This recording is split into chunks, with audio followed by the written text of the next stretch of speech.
Hello student, once again I am Mandeep Patidar. हम बात कर रहे थे हॉस्पिटल एंड क्लिनिकल फार्मेसी में। जो पार्ट सेकंड है इसका क्लिनिकल फार्मेसी, इसका यूनिट 9 आज हम बात करेंगे। इसमें हम बात करेंगे drug dependence, drug abuse, addictive drug and their treatment and complication. ये कुछ आपका इस तरह से एक सिलेबस है, उसकी हम बात करते हैं। तो समझ लेते हैं कि a drug employed for a non medical purpose is supposed to be misuse और अब्यूज। यदि कोई ऐसी ड्रग जो विदाउट मेडिकल पर्पस के लिए यूज़ होती है, मतलब नॉन मेडिकल किसी और पर्पस के लिए किसी ड्रग का हमने यूज़ किया, वो इसलिए कि सर जैसे सपोज करो हम अल्कोहल का यूज़ कर रहे हैं किसी चीज़ को ट्रीट करने के लिए या किसी जो इन्फेक्टेड वुंड है उसको साफ़ करने के लिए, और उसका यदि कंजप्शन दूसरे तरह से करे व्यक्ति, तो क्या हो गया ये, इसको हम बोलते हैं मिसयूज्ड या अब्यूज्ड।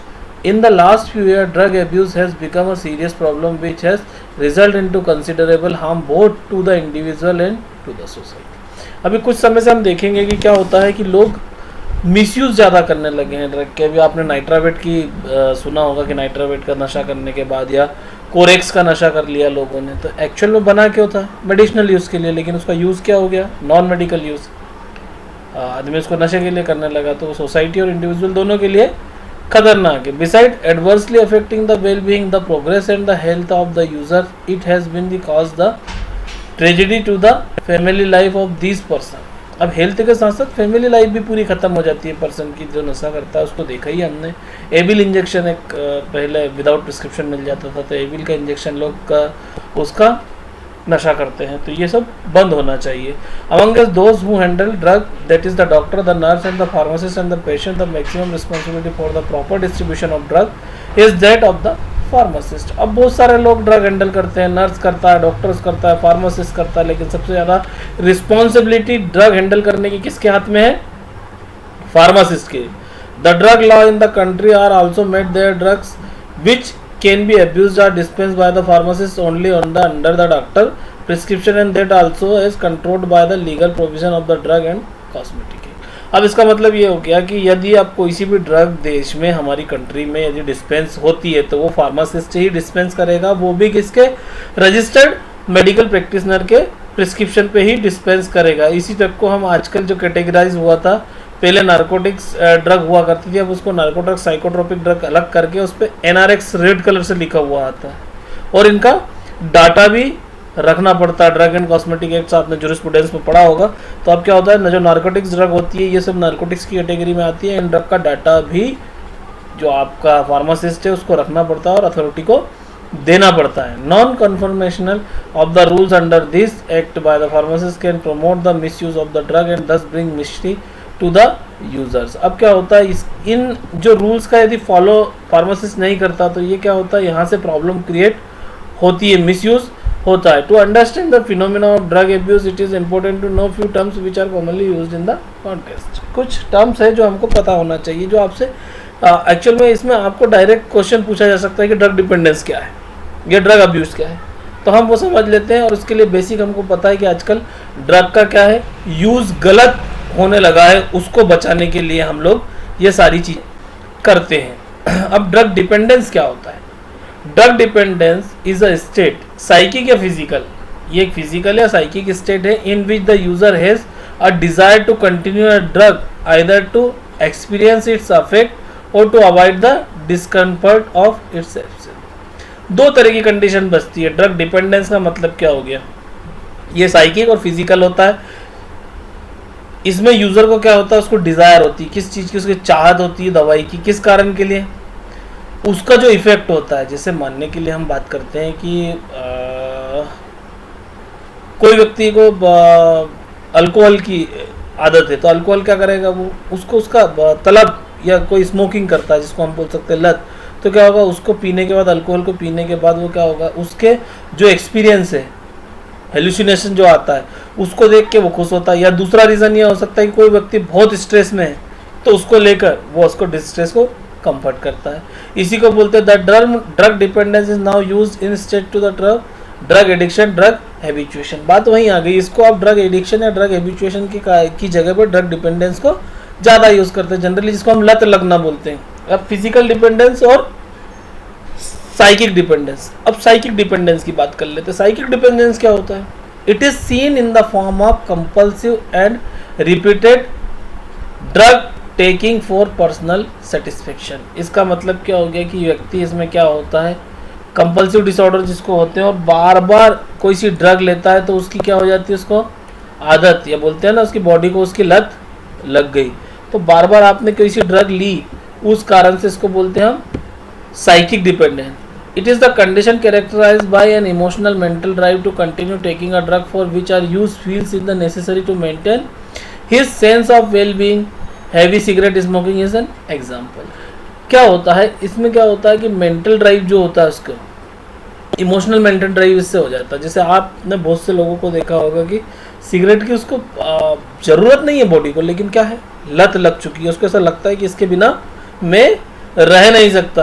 अब फिजिकल डिपेंडेंस की बात करते हैं, ये साइकिक डिपेंडेंस को दिमाग में ऐसा चल रहा है कि मुझे इसकी जरूरत है। अब साइकिक डिपेंडेंस की बात करते हैं। It occurs when withdrawal of drug produce symptoms that are opposite to the dose sought by the user. अब फिजिकल डिपेंडेंस कब होगा?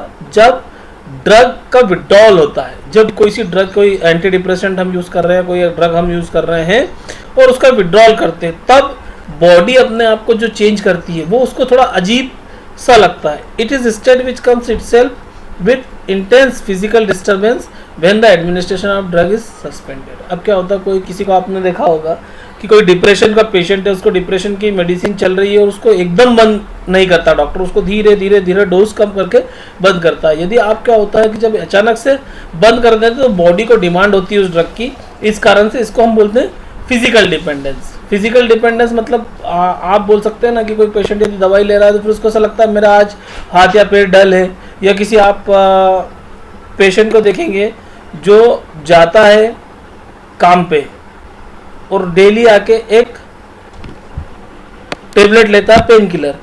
अब उसको डेली जरूरत नहीं है लेकिन उसको आदत हो गई, ये फिजिकल डिपेंडेंस। और जिस दिन आपने नहीं दी उस दिन भले उसकी बॉडी ने कोई काम नहीं किया, उसकी बॉडी रिलैक्स है, उसको कोई काम पे नहीं किया 8 दिन से, लेकिन वो टेबलेट नहीं खाएगा तो उसको क्या लगेगा, मेरी बॉडी एक हो रहा है। तो इसका मतलब क्या हो गया, ये फिजिकल डिपेंडेंस हो गया।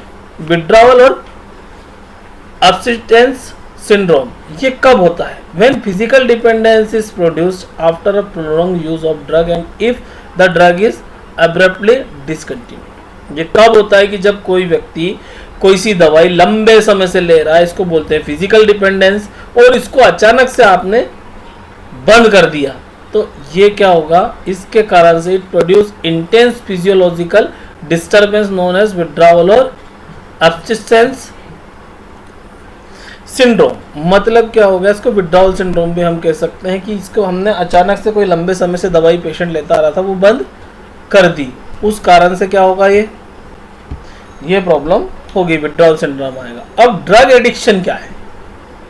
Drug addiction is the state of periodic or chronic intoxication produced by the repeated consumption of drug. It characteristic include. अब क्या हो गया, इसमें इंटॉक्सिकेशन हो गया। इंटॉक्सिकेशन मतलब आप बार बार कोई पेशेंट पीरियोडिक और क्रोनिक बार बार ले रहा है कोई दवाई, उस कारण से होता है। जैसे overpowering desire or compulsive to continue taking a drug and to obtain it by any means। जैसे जो पेशेंट ड्रग्स लेते ना आदि, किसी भी तरह से उसको चाहिए, मुझे चाहिए ही चाहिए, जो हेरोइन का जो नशा करते हैं। Tendency to increase the dose. अब क्या होता है कि फिर आदमी क्या होता है, आपने नशा देखा होगा ना, पुड़िया जो लेते हैं फिर धीरे धीरे उसको बढ़ाते हैं, डोज इंक्रीज करने की कोशिश करते हैं। जो अल्कोहल का कंजप्शन करते हैं, आपने देखा होगा अपने आसपास अल्कोहल का कंजप्शन करते हैं व्यक्ति, स्टार्टिंग में 1 या 2 पेग लेता है, उसके बाद फिर 3, 4, 5 जैसे जैसे जैसे जैसे वो बढ़ता जाता है, डेली उसका यूज करता जाता है, एडिक्ट हो जाता है मतलब उसके प्रति। कोई स्मोकिंग स्टार्ट करता है, दिन में 1 या 2 सिगरेट पीता है, उसके बाद क्या होता है, वो उसका आदी हो जाता है, तो वो क्या करता है, इसको बढ़ाना स्टार्ट कर देता है। इसको बोलते हैं हम tendency to increase the dose. इसी तरह अल्कोहल कंजप्शन का भी आप देखेंगे, पेशेंट स्टार्टिंग 30 ml 40 ml से करता है, लेकिन आते आते वो 400-500 ml तक पहुंच जाता है। तो ये क्या हो गया आपका ड्रग एडिक्शन। इस पे क्या हो जाता है, साइकिक और physical dependence on the effect of the drug. इसमें दोनों चीजें हो जाती हैं। ड्रग एडिक्शन में साइकिक और फिजिकल डिपेंडेंस हो जाता है उस पर्टिकुलर ड्रग के पीछे, वो या तो अल्कोहल हो गया, निकोटीन हो गया, कुछ भी हो सकता है। तो उस पर क्या हो गया, आपका जो डिपेंडेंस है वही एडिक्शन है। कब? जब आप बार बार उस दवाई को लंबे समय तक या उस ड्रग को लंबे समय तक लेंगे। अब एक टर्म आती है ड्रग अब्यूज। ड्रग अब्यूज क्या है? Drug abuse is defined as the consumption of a drug repeatedly to produce profound effect on mood and feeling of well being. आपने सबसे पहले ड्रग डिपेंडेंस पढ़ा।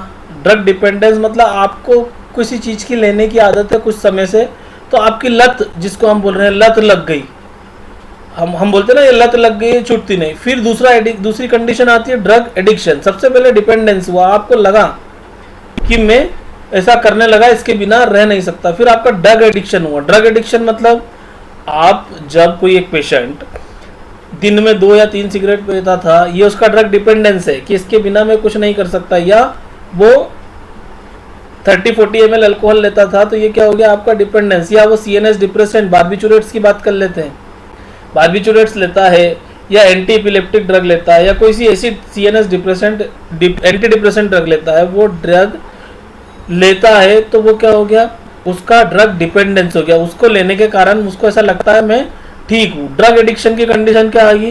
ड्रग एडिक्शन की condition में वो अपने हिसाब से इसका डोज इंक्रीज करने लगता है। ड्रग इंक्रीज करेगा, उसको इंक्रीज कर, डिपेंडेंस तो है, without cigarette, without alcohol, without anti depressant patient रह नहीं सकता।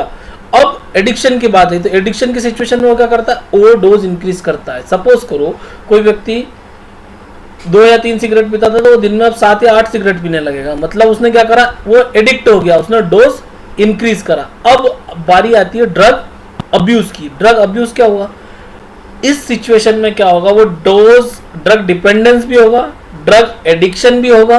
और ड्रग एडिक्शन क्यों होगा?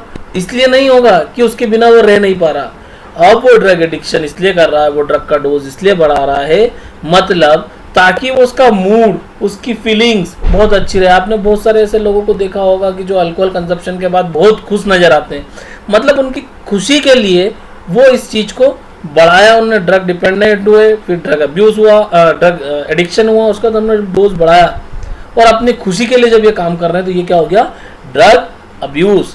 Although they are not required for the patient for a particular disease, but they are given apart from medical need or in unnecessary quantity। मतलब ये इसको जरूरी नहीं है, कोई सी ऐसी टेबलेट की कोई ज़रूरत नहीं है, लेकिन पेशेंट क्या है, उसकी अननेसेसरी क्वांटिटी ले रहा है। अब एक एग्जांपल दिया था मैंने, सबसे इजी समझ में आता है अल्कोहल और स्मोकिंग से, लेकिन ऐसा ज़रूरी नहीं है कि अल्कोहल स्मोकिंग, और भी हम बात करेंगे कैसे हो सकता है। The drug abuse can be classified as follow. Drug use for present the commonly use beverage. अब जो डेली यूज में हम लेते हैं, कैसे, caffeine in tea, coffee and cold drinks, no serious harms is caused to user by repeated consumption. अब ये भी तो ड्रग अब्यूज है।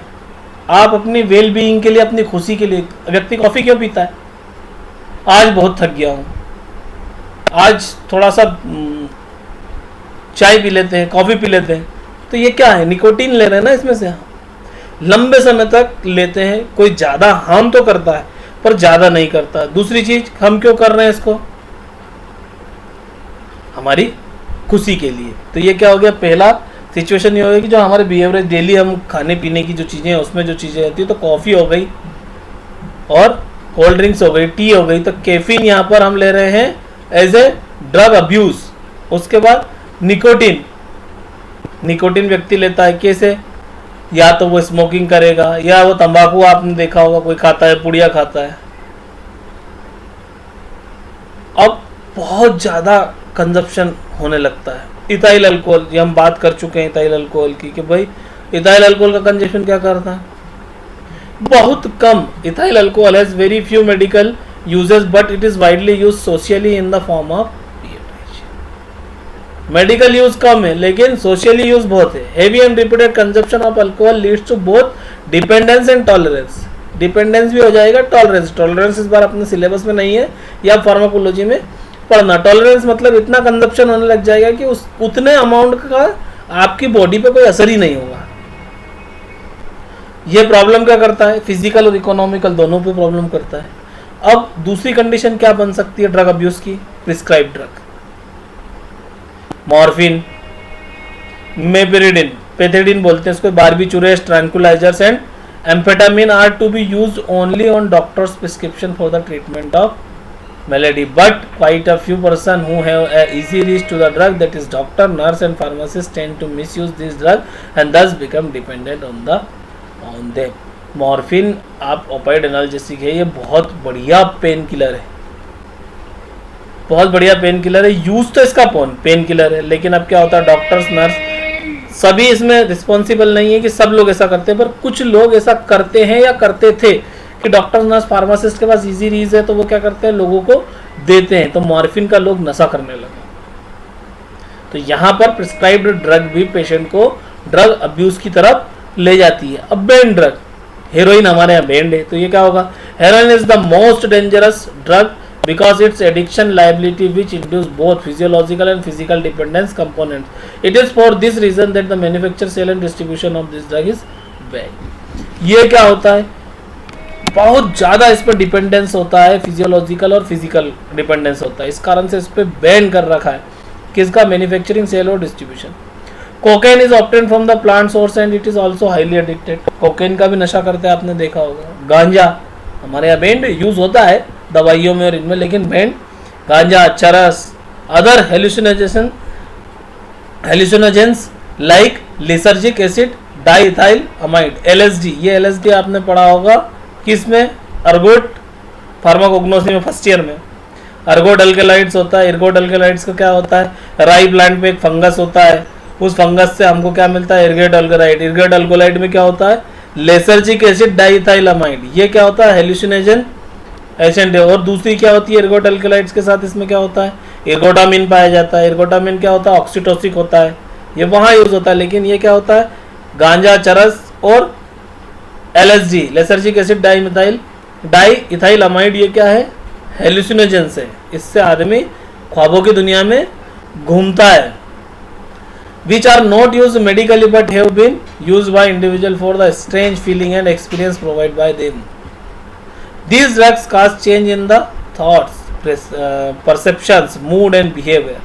क्या होता है? इस ड्रग का कंजप्शन कर लिया तो क्या हो गया? उसके थॉट चेंज हो जाएंगे, परसेप्शन हवा में घूमने लगेगा, आसमान में उड़ने लगेगा। LSD is the most potent amongst these. LSD सबसे पोटेंट है इसमें। अब बात क्या करते हैं? एक ट्रीटमेंट एस्पेक्ट्स आपके सामने आता है, कभी कभी पूछ सकते हैं आपसे कि ड्रग एडिक्शन, ड्रग अब्यूज क्या होता है और इसका ट्रीटमेंट एस्पेक्ट्स क्या है। तो किस तरह से हम इसको ट्रीट कर सकते हैं, इस तरह के पेशेंट को हम किस तरह से ट्रीट कर सकते हैं? दो तरीके से हम ट्रीट कर सकते हैं। एक तो होता है डिटॉक्सिफिकेशन और रिहेबिलिटेशन ऑफ द पेशेंट। अब कैसे करेंगे बात समझते हैं। डिटॉक्सिफिकेशन में क्या होगा? It is done by stopping the drug and treatment is done for withdrawal syndrome. अब क्या हो गया? आप किसी को कंजप्शन की आदत है तो उसकी दवाई बंद कर दी। दवाई बंद कर दी मतलब या तो एंटी डिप्रेसेंट ले रहा है, या बार्बिचुरेट्स ले रहा है, या एलएसडी ले रहा है, या चरस ले रहा है, या गांजा ले रहा है, या अल्कोहल ले रहा है, या निकोटीन ले रहा है। Nicotine in the form of cigarette or in the form of coffee, tea, आप कुछ भी, और अचानक बंद कर दिया। अब जो विड्रॉल सिंड्रोम होंगे, मतलब इनके बंद करने के कारण जो सिंड्रोम्स उस पे आते हैं, उसको हम ट्रीट करेंगे। इसको बोलते हैं हम डिटॉक्सिफिकेशन। मतलब आपने जो दवाई थी वो अचानक बंद कर दी और उस पेशेंट का ट्रीटमेंट आप कर रहे हैं, उसके कारण उसको जो प्रॉब्लम होगी, मतलब विड्रॉल सिंड्रोम, नर्वसनेस, हाथ पैर उसके चलेंगे नहीं, बिल्कुल ऐसा एक डलनेस उसमें आएगी, उसको दूर करने के लिए हम क्या कर रहे हैं? उन सिम्टम्स का ट्रीटमेंट करते हैं। It takes 10 to 21 days and can be done either by providing inpatient service or by outpatient service. अब डॉक्टर के पास गए, आप बंद कर दिया, आप देखना पड़ेगा कि पेशेंट की फिजिकल और मेंटल कंडीशन क्या है। यदि वो ज़्यादा डिपेंडेंट है तो आप उसको हॉस्पिटलाइज करना पड़ेगा, नहीं है तो उसको आप आउट पेशेंट के रूप में ठीक कर सकते हैं। Detoxification is followed by rehabilitation treatment because otherwise relapse are very common. अब डिटॉक्सिफिकेशन तो हो गया, आपने उसको बिल्कुल अस्पताल लाए, दवाई दी और जैसे तैसे ठीक करा, लेकिन उसके बाद आपको रिहेबिलिटेशन भी उसका करना, रिहेब सेंटर भी उसको भेजना पड़ेगा। क्यों? क्योंकि क्या है, रिलैप्स वापस हो जाता है व्यक्ति। वापस बंद करने के बाद आपने देखा होगा कितने व्यक्ति 1 या 2 या 4 महीने, 5 महीने, 7 महीने बाद भी या 1 साल बाद फिर स्टार्ट कर देते हैं। तो इसलिए उसको प्रॉपर रिहेब करना पड़ेगा। अब रिहेबिलिटेशन कैसे करेंगे? It is long term treatment, ये एक लंबा ट्रीटमेंट है।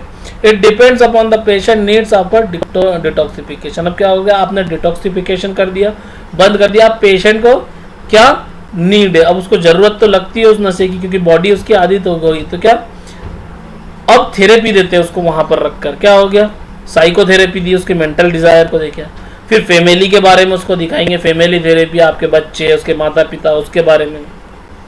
फिर बिहेवियर थेरेपी देंगे, group therapy, try during this treatment. मतलब आप रिहेबिलिटेशन में क्या करेंगे, ट्रीटमेंट तो करिए ना, आपने डिटॉक्सिफिकेशन तो कराई, उसके बाद आप क्या है, पेशेंट के साथ साथ क्या होगा, थेरेपीज देंगे। साइकोथेरेपी आपने दे दी, family therapy, behaviour, group therapy, emotional therapy, सब उसको इस समय देंगे। Some important drugs of abuse and their treatment. ये पूछा जा सकता है कौन सी ड्रग है, उसका क्या अब्यूज है, या कभी कभी ऐसा पूछ सकता है कोई ड्रग बताइए। तो अब नार्कोटिक एनाल्जेसिक की हम बात कर ले, इसमें ओपिएट्स, मॉर्फिन, हेरोइन और पेथेडिन। ये ओपाइड आपने फार्माकोग्नोसी में अच्छे से पढ़ा है, ओपियम से, पॉपी प्लांट से हमको प्राप्त होता है। अब ये क्या करता है, एनाल्जेसिक है, लेकिन इससे प्रॉब्लम क्या होती है, कॉम्प्लिकेशंस की बात करेंगे तो क्या हो गया, सबसे पहले कॉन्स्टिपेशन होता है। नार्कोटिक एनाल्जेसिक की प्रॉब्लम ही यही है कि ये क्या करते हैं, कॉन्स्टिपेशन करते हैं। दूसरा प्रॉब्लम क्या होगी, स्वेलिंग हो जाएगी, हैंड्स, फीट, स्क्लैप, आईलिड्स की स्वेलिंग हो गई। पीपल जो है आपकी आई लीड, वो आई जो है वो क्या होगी, पिन पॉइंट हो जाएगी। इंपोर्टेंस इन मेल, मेल में क्या होती है, इंपोर्टेंसी आ जाती है। Pulmonary oedema cause by physical disability. अब आप फिजिकल मूवमेंट तो कुछ होगा नहीं, एनाल्जेसिक ले रहे पेशेंट रहे तो क्या होगा, तो उस कंडीशन में क्या हो गया, पल्मोनरी एडिमा हो जाएगा। इम्पेयर्ड ऑक्यूपेशनल एडजस्टमेंट, उसका जो है ऑक्यूपेशनल एडजस्टमेंट है, मतलब जो दिखाई दे रहा है वो इम्पेयर्ड हो जाएगा। As tolerance increase, person consume more alcohol, tolerance increase हो जाएगा, उसको डिप्रेशन, जो ब्रेन है, ब्रेन टिश्यू है, और जो इम्पल्स है वो क्या देख लेगी कि अब इतने डोज में कुछ नहीं होगा, तो पेशेंट क्या करता है, अल्कोहल का कंजप्शन ज्यादा करने लगता है। अब इसी के साथ हम बात करेंगे विड्रॉल सिंड्रोम। विड्रॉल सिंड्रोम क्या आ सकते हैं, विड्रॉल सिंड्रोम्स की बात करेंगे तो subsistence syndrome which varies with individual, withdrawal syndromes being 8 hours after the last dose. अब लास्ट डोज आपने दिया, पेशेंट को लंबे समय से दे रहे, तो उसके बाद उसको विड्रॉल सिंड्रोम स्टार्ट हो जाएंगे, उसको रिनोरिया हो जाएगा, क्राइंग, रोने लगेगा, स्वेटिंग और सीन, उसको क्या होगा, नाक बहना स्टार्ट हो जाएगी, उसके बाद रोने लगेगा पेशेंट का, रेक्राइमर सिक्रेशन बढ़ जाएगा, उसको पसीना आना स्टार्ट हो जाएगा। At 24 to 28 hours nausea, vomiting, diarrhoea, hypertension, fever, sometimes severe cramps are observed. अब जब पेशेंट लंबे समय तक नार्कोटिक एनाल्जेसिक ले रहा था, उसको क्या होगा, फिर नौसिया होने लगेगा, वोमिटिंग जैसा चक्कर, बिल्कुल जी मचलाना, इधर कभी किस कंडीशन में डायरिया हो जाता है, पेशेंट को हाइपरटेंशन हो जाएगी, फीवर, और कभी कभी क्या हो जाएगा, एकदम मसल्स क्रैम्प हो जाएगी, कुछ काम नहीं करता है मसल्स और ये सब। अब ट्रीटमेंट यदि बात करेंगे तो हम इस सिचुएशन में विड्रॉल सिंड्रोम का क्या ट्रीटमेंट करेंगे, भाई पेन किलर है, पेन किलर हमने उसको ठीक कर दिया, सब कुछ है, वो दवाई बंद करी तो उसको विड्रॉल सिंड्रोम आया, तो विड्रॉल सिंड्रोम का हम ट्रीटमेंट करेंगे। तो क्या ट्रीटमेंट करेंगे, फिजियोलॉजिकल, फिजियोलॉजिकल की बात करेंगे तो क्या होगा, फार्माकोलॉजिकल और फिजियोलॉजिकल करेंगे। तो फिजियोलॉजिकल में dose is reduced and social counselling is done. Physiological में हम आप क्या करेंगे, डोज कम करेंगे, एकदम बंद नहीं करेंगे, डोज कम करके पेशेंट की काउंसलिंग करेंगे। अब फार्माकोलॉजिकल कैसे करेंगे, patients are given gradually increase oral dose of methadone, methadone का ओरल डोज इंक्रीज करेंगे। व्हेन हेरोइन इज विड्रॉल, जब हेरोइन का ट्रीटमेंट चल रहा है तो हेरोइन आपने विड्रॉ करी तो उसको क्या बोलेंगे, मेथाडोन देंगे। 30 mg 30 mg methadone is usually a safe and effective dose. अब 30 mg मेथाडोन देंगे, जिससे उसको जो लत है हेरोइन की वो खत्म होगी और धीरे धीरे विड्रॉल सिंड्रोम हम कम कर सकते हैं। दूसरी बात करते हैं हम जनरल डिप्रेसेंट की। जनरल डिप्रेसेंट में अल्कोहल का कंजप्शन हो सकता है, इट काज फिजिकल डिसेबिलिटी। आप देखते हैं कि अल्कोहल क्या करेगा, फिजिकल डिसेबिलिटी का करेगा। फिर impaired occupational adjustment, as tolerance increase person consumes more alcohol. अब वही हो गया ना, टॉलरेंस इंक्रीज हो जाएगा तो पेशेंट ज़्यादा कंजप्शन करने लगेगा, जो हमने स्टार्टिंग में बात करी है। क्या होता है, टॉलरेंस, फिर डिपेंडेंस और एडिक्शन, एडिक्शन वाली सिचुएशन में आ जाएगा कि टॉलरेंस हो गया तो क्या करेगा, ज़्यादा लेगा। कॉम्प्लिकेशन क्या होते हैं, माल एब्जॉर्प्शन हो जाएगा, प्रोटीन का एब्जॉर्प्शन ठीक से नहीं होगा, गेस्ट्राइटिस, गैस्ट्रिक इरिटेशन बहुत ज़्यादा होगा, पेशेंट को हाइपर एसिडिटी हो जाएगी, सीरोसिस की बात कर सकते हैं जो हेपेटिक सेल डैमेज हो जाएगा, अल्कोहलिक हेपेटाइटिस इसको हो जाएगा, क्रोनिक डायरिया हो जाएगा, डिलीरियम की कंडीशन में रहेगा पेशेंट, हमेशा घूमता रहेगा, ट्रीमर्स उसको आएंगे, बार बार चक्कर आएंगे, हाइपर और हाइपोग्लाइसेमिया की कंडीशन बढ़ जाएगी, ग्लूकोज का मेटाबॉलिज्म चेंज हो जाएगा और कन्वल्सिव डिसऑर्डर हो जाएंगे। अब यदि विड्रॉल सिंड्रोम की बात करेंगे, अचानक से आपने किसी पेशेंट का अल्कोहल कंजप्शन बंद कर दिया तो विड्रॉल सिंड्रोम्स क्या आएगा। सबसे पहले हैंगओवर, ये सबसे ज़्यादा सुना है आप, हैंगओवर होता है पेशेंट को, डिलीरियम और ट्रीमर्स वाली कंडीशन होती है। कब, after 6 to 8 hours. Withdrawal syndromes are sweating, insomnia, headache, muscle stitching और tachycardia, diarrhoea. These symptoms reduce after 40 to 50 hours. 6 से 8 घंटे के बाद उसकी क्या कंडीशन बनती है, उसको विड्रॉल सिंड्रोम्स आते हैं, एकदम एक्सेसिव स्वेटिंग होने लगेगी पेशेंट की, पसीना बहुत जाने लगेगा, नींद आएगी, इंसोम्निया हो जाएगा पेशेंट को, हेडेक होने लगेगा, मसल स्टिचिंग हो जाएगी, पेशेंट का ट्रेकिकार्डिया हो जाएगा, डायरिया की कंडीशन पेशेंट को देखने को मिलती है और ये सिम्टम 40 से 50 घंटे बाद धीरे धीरे कम हो जाएंगे। 2 से 3 दिन के बाद क्या देखेगा, पेशेंट हेलुसिनेट होता रहेगा, डिसओरिएंटेशन होगा, उसको कुछ समझ नहीं आएगा, फॉलोड बाय डिलीरियम और ट्रीमर्स। फिर क्या होगा, 3-4 दिन बाद वो ट्रीमर्स और डिलीरियम बस सपनों की दुनिया में खोया रहेगा। अब ट्रीटमेंट कैसे करेंगे, ट्रीटमेंट यहाँ कर रहे हैं हम विड्रॉल सिंड्रोम का। विड्रॉल सिंड्रोम किस कारण से आए, जब हमने अल्कोहल कंजप्शन बंद किया। तो क्या करेंगे, to overcome deficiency give vitamin B complex, specially thiamine and nicotinic acid. Vitamin B complex देंगे, थायामिन और निकोटिनिक एसिड पेशेंट को देंगे। सेडेटिव लाइक क्लोर डाइजेपॉक्साइड, डाइजेपम में भी गिवन। उसके ब्रेन को सेडेशन देंगे, उसमें हम क्लोर डाइजेपॉक्साइड और डाइजेपम पेशेंट को देंगे। Drug like disulfiram in dose 0.5 gram per day and metronidazole are given. Metronidazole और डाइसल्फिराम पेशेंट को देंगे। दूसरा यदि हम बात करते हैं बार्बिचुरेट्स की, तो patient start using barbiturate for insomnia and progressively increase the dose. Patient को जिसको नींद नहीं आती उसको डॉक्टर बार्बिचुरेट्स लिखता है, लेकिन फिर क्या करता है पेशेंट, इसकी लत लग जाती है तो डोज इंक्रीज कर लेता है। डोज इंक्रीज कर लेगा तो कॉम्प्लिकेशंस क्या होंगे, it leads to impair the psychomotor function. जो साइकोमोटर फंक्शन है उसको इम्पेयर कर देगा और स्लीप का जो पैटर्न है वो अल्टर हो जाएगा। पेशेंट में जो बच्चे हैं उनमें रिकेट्स की प्रॉब्लम देखने को मिलती है। अब विड्रॉल सिंड्रोम्स, यदि बार्बिचुरेट हमने बंद किया तो विड्रॉल सिंड्रोम्स क्या आएंगे, start after around 36 hour. 36 hour के बाद ये स्टार्ट होते हैं। इसमें वही सबसे पहले जितने भी आप नशे की चीज़ें बंद करेंगे उसमें नौशिया, वोमिटिंग, वीकनेस तो आना ही, एनोरेक्सिया, इंसोम्निया, अचानक से वेट लॉस होने लगेगा, हाइपोटेंशन हो जाएगा पेशेंट को, एंजाइटी में चले जाएगा, मसल्स ट्विस्टिंग हो जाएगा पेशेंट का। अब ट्रीटमेंट यहाँ पे कैसे करेंगे, जब बार्बिचुरेट्स को आपको उसको दूर करना है तो किस तरह से ट्रीटमेंट करेंगे। अब withdrawal of drug over 10 days of 3 weeks। Psychotherapy treatment should be avoided. अब साइकोथेरेपी भी देंगे और 3 वीक तक धीरे धीरे आप 10 दिन या 3 वीक में उसका विड्रॉल सिंड्रोम डोज कम करके पेशेंट को देंगे। अब बात करते हैं हम हेलुसिनोजन। हेलुसिनोजेंस क्या होते हैं, these are drug which act on CNS to produce a state of perception of object with no reality कुछ नहीं होती है, बस पेशेंट सपनों में, ख्वाबों की दुनिया में घूमता है। इनको जो ऐसे एजेंट रहते हैं वो कहलाते हैं हेलुसिनोजेंस। उनको लेने के बाद क्या हो गया, आदमी मुगेम्बो बन गया, या ये बोल सकते हैं हम कि सुपरमैन बन गया। इसमें सबसे पहला एग्जांपल है, सबसे मोस्ट पावरफुल हेलुसिनोजन क्या है, LSD। हम बात कर सके हैं lysergic acid diethyl amide, mescaline, इसको हम बोलते हैं, ये राइक प्लांट से हमको मिलती है, इर्गोट अल्कलॉइड्स इसको बोल सकते हैं। The hallucinogens are refer to as a psychotomimetics, mimics the natural occurring psychotomimetic होते। कॉम्प्लिकेशंस क्या होगा, LSD is most common in the drug abuse, 20 to 25 microgram, affect 8 to 12 hour।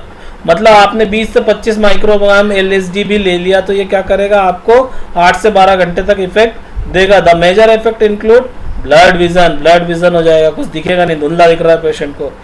Altered shape and colour समझ में नहीं आएगा, shape भी उसको समझ में नहीं आ रहे हैं। Distortion of space, dizziness, muscular weakness, increase heart rate, dry mouth, nausea, vomiting, tremors, ये सबसे कॉमन है। नोसिया, वोमिटिंग, ट्रीमर्स और ये सब चीजें देखने को मिलेगी ही मिलेगी। अब यदि बात कर लेते हैं हम, इसके बाद हेलुसिनेशन की बात हो गई, फिर विड्रॉल सिंड्रोम इसके क्या होंगे। विड्रॉल सिंड्रोम्स की बात कर लेंगे तो क्या होगा, prolong psychiatric complications like schizophrenia may be treated with drug like chlorpromazine देना पड़ेगी लंबे समय तक, नहीं तो पेशेंट को क्या होता है, हो जाता है साइजोपेनिया हो जाता है। ट्रीटमेंट क्या हो गया, include supportive environmental anti anxiety और सेडेटिव ड्रग। फिर आप जैसे इसको बंद करेंगे, इसको विड्रॉ करेंगे, तो फिर इसके साथ आपको देना पड़ेगा इन्वायरमेंटल ट्रीटमेंट और एंटी एंजाइटी और सेडेटिव ड्रग देना पड़ेगी। अब central nervous system stimulate, amphetamine और कोकेन। एम्फेटामिन और कोकेन का यदि कोई पेशेंट यूज कर रहा है, डॉक्टर ने लिखा है किसी कारण से, तो कॉम्प्लिकेशन क्या हो जाएगी यदि लंबे समय तक यूज करेगा, साइकोसिस हो जाएगा, hallucination, bizarre behaviour along with the anxiety, fear and suspicion. Cocaine produce psychological dependence हो जाता है, ये सारी प्रॉब्लम उसके साथ होगी। विड्रॉल सिंड्रोम क्या होगा, patient on withdrawal schedule should be initially warned about the depression that may followed by last for a few weeks. क्या होगा, डिप्रेशन में पेशेंट जाएगा। जब आप एम्फेटामिन या कोकेन से ट्रीटमेंट करते हो किसी पेशेंट का डिप्रेशन का, उसके बाद फिर आप विड्रॉ करते हो तो क्या होगा, वो डिप्रेशन में जाएगा। ट्रीटमेंट किसका, जो आएगा आपका विड्रॉल सिंड्रोम, उसका ट्रीटमेंट कैसे करेंगे, सिंपैथोमाइमेटिक स्टिमुलेशन में काउंट्रैक्टेड बाय हेलोपेरिडोल साथ में देंगे over the depressing drug in treating subject with the history of IV self administration of amphetamine और कोकेन। जो व्यक्ति कोकेन का नशा करता है, IV इंजेक्शन खुद लगाता है एम्फेटामिन और कोकेन के, उसको आप क्या करोगे, हेलोपेरिडोल की ट्रीटमेंट दोगे। कब, जब हम ये ड्रग बंद कर दें। Consideration should be given to hepatitis, pneumonia और एम्फेटामिन साइकोसिस। हेपेटाइटिस, न्यूमोनिया हो सकता है पेशेंट को, और एम्फेटामिन साइकोसिस, साइकिक पेशेंट हो जाएगा। तो इसको हम, इसका जो नाम दिया, टर्म दिया डॉक्टर्स ने, उसको बोलते हैं एम्फेटामिन साइकोसिस। Hospitalization is necessary for proper medical supervision. जब पेशेंट खुद अपने हाथ से IV एडमिनिस्ट्रेशन कर रहा है एम्फेटामिन और कोकेन का, तो इतना इजीली आउट पेशेंट आप इसको विड्रॉ नहीं कर सकते, हॉस्पिटलाइजेशन करना जरूरी है। Tricyclic anti depressant like desipramine is indicated for a long standing depression. लंबे समय के डिप्रेशन के लिए हम अब यहां पर क्या यूज करेंगे, ट्राइसाइक्लिक एंटी डिप्रेसेंट यूज करते हैं। Psychological treatment is also recommended. Generally psychological treatment हर जगह यूज करते हैं और इसमें भी करते हैं। यह आपका यूनिट 9 क्लिनिकल फार्मेसी का, हॉस्पिटल एंड क्लिनिकल फार्मेसी में पार्ट सेकंड, क्लिनिकल फार्मेसी का यूनिट 9 पार्ट सेकंड का हमने कर लिया, जो आपके सिलेबस में drug dependence, drug abuse, addictive drug and their treatment भी हमने बात कर दी, और कॉम्प्लिकेशंस क्या होंगे। हम ड्रग का ट्रीटमेंट और कॉम्प्लिकेशंस तीनों चीज़ों की हमने एक साथ बात कर ली। ड्रग डिपेंडेंस और ड्रग अब्यूज हम पहले बात कर चुके हैं। Thank you very much.